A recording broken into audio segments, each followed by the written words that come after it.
नमस्कार दोस्तों, रूप सिंह मैथ साइंस क्लासेज में आपका हार्दिक स्वागत है। मैं अशोक शर्मा। आज हम हिंदी विषय में वर्ण विचार पार्ट 3 के बारे में चर्चा करेंगे। हमारे जो वर्ण विचार का टॉपिक है पार्ट 1 और पार्ट 2 दो कंप्लीट हो चुके हैं और इसके बाद में जो कुछ शेष रह गया है उसके बारे में आज हम चर्चा करने वाले हैं। तो इससे पहले हमने वर्ण क्या होता है और स्वर क्या होते हैं और व्यंजन, इनके बारे में हम पढ़ चुके हैं और इसके बाद हम पढ़ेंगे वर्णों के उच्चारण स्थान के बारे में।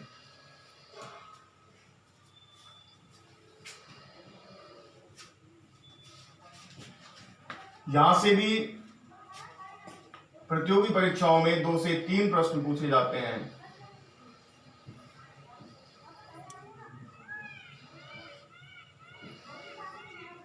वर्णों के उच्चारण स्थान का तात्पर्य है कि कोई भी वर्ण जो हम बोलते हैं वो शरीर के किस अंग से बोला जाता है। तो सबसे पहला है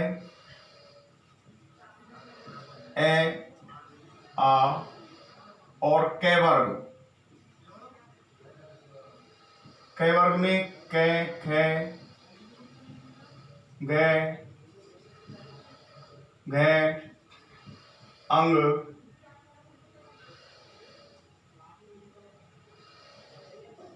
है और विसर्ग। ये विसर्ग होता है। इन सारे वर्णों को कंठे व्यंजन कहा जाता है, कंठे वर्ण कहा जाता है।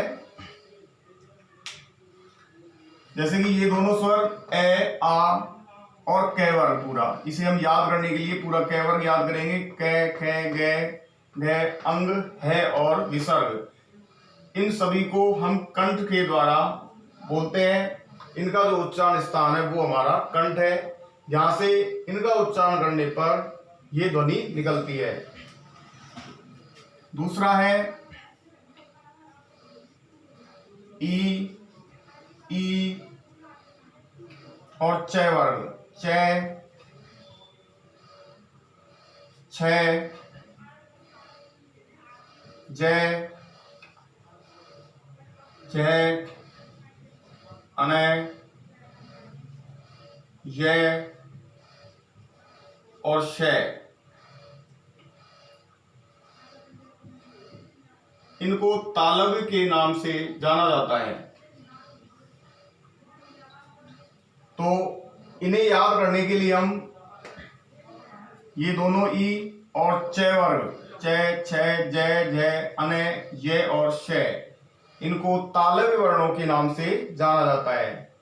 तो आपको इतना याद रखना है, दोनों जो ये ह्रस्व स्वर है और ये दीर्घ स्वर, दोनों ई और चै वर्ग, ये और शै, ये तालव्य वर्ण में आते हैं। तीसरा है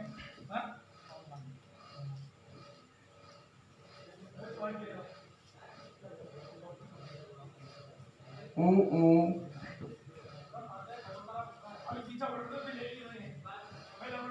पै, फै, बै, भै और मैं।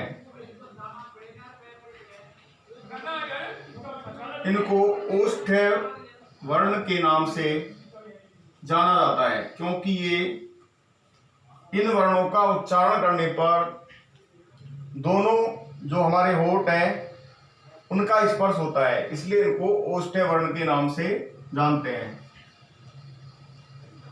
चौथा है री, टै, ठै, डै, ढै, अणै, रै और सै। षटकोण वाला से इनको मूर्धन्य वर्णों के नाम से, मूर्धन्य यानी मूर्धा, इनको मूर्धन्य वर्णों के नाम से हम जानते हैं। री ह्रस्व स्वर में आता है और री के बाद में टै वर्ग, तो टै, ठै, डै, ढै, अणै, रै और सै। इनको मूर्धन्य वर्णों के नाम से हम जानते हैं। पांचवा है ए और आई, इनको हम कंठ तालव्य के नाम से जानते हैं। इनका जो उच्चारण स्थान है वो कंठ और तालु होता है। छठे नंबर का है ओ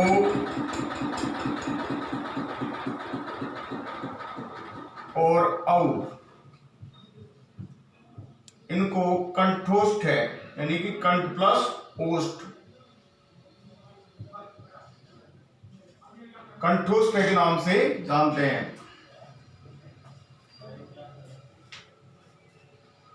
अब है वे और फे,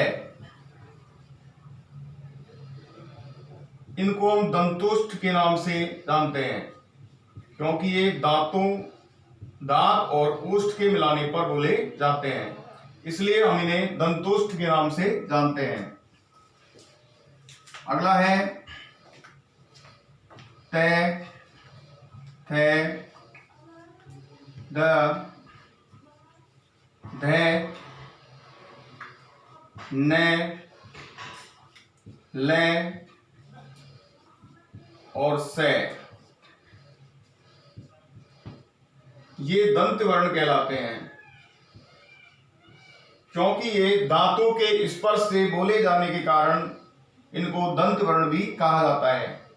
इसके बाद में है नासिक वर्ण, इसमें हमारा अनुस्वार, अनुनासिक, कै वर्ग का पंचम वर्ण क्या होगा? अंग होगा। कै के बाद में च वर्ग का पंचम वर्ण ये होगा अने। कै च फिर टे वर्ग का पंचम वर्ण ये क्या होगा? अणे होगा। फिर ते वर्ग का पंचम वर्ण ने और पे वर्ग का पंचम वर्ण ये होगा मैं। इनको हम नासिक के वर्णों के नाम से जानते हैं।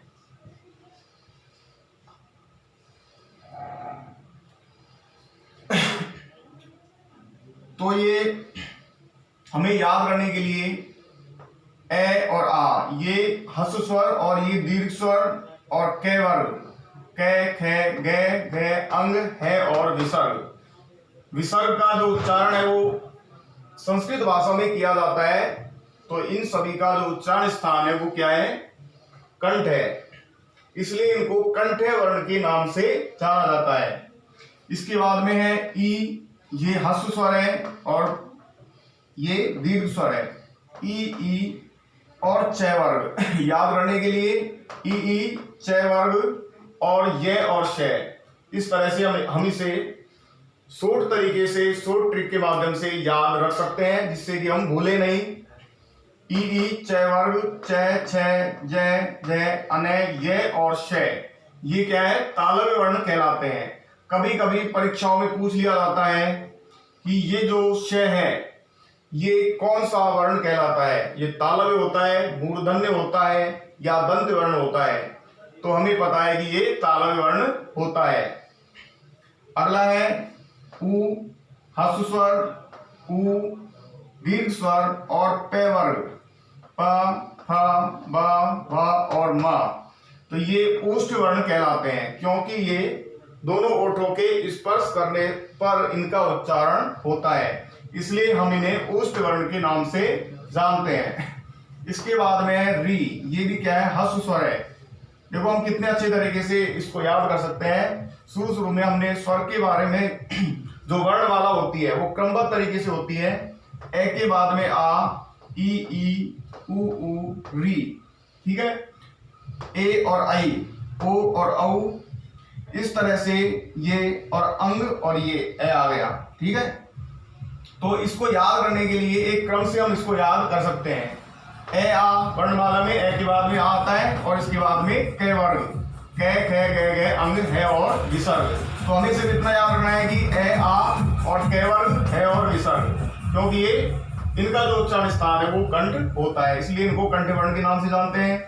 ई ए के बाद में ई आते हैं वर्णमाला में, और प्लस च वर्ग, च छ जय जय अने ये और छ, ये तालव्य वर्ण कहलाते हैं। इसके बाद में उ पे वर्ग में ये पांचों आ गए, पे पे बे बे और मैं, तो ये ओष्ठ वर्ण कहलाते हैं। क्योंकि इन वर्णों का जब उच्चारण करते हैं तो दोनों ओठों का स्पर्श होता है। इसके बाद में री टे, पूरा टे वर्ग आएगा। री के बाद में टे ठे डे डे अने रे और से, ये मूर्धन्य वर्ण कहलाते हैं। इसके बाद में ए और आई, ये कंठ और तालव्य, ये इनका जो उच्चारण स्थान है वो कंठ और तालु है, इसलिए इनको कंठ तालव्य वर्ण के नाम से भी जाना जाता है। इसके बाद में है ओ और औ, ये है कंठोष्ठ वर्ण के नाम से इन्हें जाना जाता है, क्योंकि इनका जो उच्चारण स्थान होता है वो कंठ प्लस ओष्ठ, इन दोनों के, इनका जो उच्चारण स्थान है वो कंठ भी है और ओष्ठ भी है, इन दोनों को मिलाकर के हम इन्हें कंठोष्ठ वर्ण बोलते हैं। जैसे कि वे और फे, इनको हम दंतोष्ठ वर्ण क्यों बोलते हैं, क्योंकि ये दंत यानी दांत प्लस ओष्ठ, इन दोनों के मिलाने पर इनका उच्चारण किया जाता है, इसलिए हम इन्हें दंतोष्ठ वर्ण के नाम से भी जानते हैं।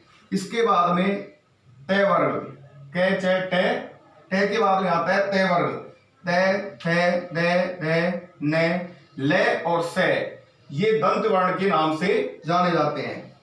इसके बाद, इससे पहले हमने पढ़ा था, ये क्या है, अनुस्वार है और ये अनुनासिक वर्ण कहलाता है। जैसे कि हमें लिखना है अंगूर, तो ये हमें अनुस्वार का उपयोग इसमें करना पड़ेगा। जैसे प्रतियोगी परीक्षा में पूछ लिया जाए कि बताओ अंगूर जो शब्द है वो किस प्रकार का वर्ण है, आपसे पूछ लिया जाए तो आप बता देंगे कि ये नासिक के वर्ण है, क्योंकि हमें पता है इसमें ये जो अनुस्वार है इसका इसमें उपयोग हो रहा है। दूसरी बात, जैसे आपसे पूछ लिया जाए कि जो दांत एक शब्द है, जैसे कि दांत, अब आपसे पूछ लिया जाए कि दांत जो शब्द है वो इसका जो उच्चारण स्थान है वो कहाँ होगा, क्योंकि हमें पता है कि ये इसमें अनुनासिक वर्ण है, तो और इसका जो चिन्ह होता है वो क्या होता है, चंद्र बिंदु होता है। तो चंद्र बिंदु कहाँ पे आएगा, नासिक वर्ण के अंदर आएगा। तो इसी प्रकार से कै चे टे ते पे, इन पांचों वर्गों के पंचम वर्ण जो होते हैं वो सारे नासिक वर्ण में आते हैं। तो इस प्रकार से ये वर्णों के उच्चारण स्थान है, और इसके अलावा भी इसमें थोड़ा बहुत और हम आगे पढ़ेंगे। और इस तरह से जैसे कि रे होता है, रे को हम प्रकंपित वर्ण के नाम से भी जानते हैं। ये प्रकंपित होता है, जब हम रे का उच्चारण करते हैं तो हमारी जीभ जो है वो थोड़ा कपकपाती है। इसी तरह से जैसे कि डे और ढे होते हैं, इनको हम उत्क्षिप्त व्यंजन के नाम से भी जानते हैं। किसके नाम से जानते हैं, उत्क्षिप्त व्यंजन के नाम से, क्योंकि डे और ढे जब हम इनका उच्चारण करते हैं तो हमारी जो जीभ की नोक है वो झटके से नीचे गिरती है, तो इनको हम उत्क्षिप्त व्यंजन के नाम से भी जानते हैं, और इनको अतिरिक्त व्यंजन के नाम से भी जाना जाता है। तो आज का हमारा वर्ण विचार का टॉपिक पार्ट 3 पूरा होता है। अगर आपको अच्छा लगता है तो इसे लाइक करें, कमेंट करें और शेयर करें, और अपने जो विचार है वो अपने कमेंट्स बॉक्स में हमें लिखकर भेजें। धन्यवाद।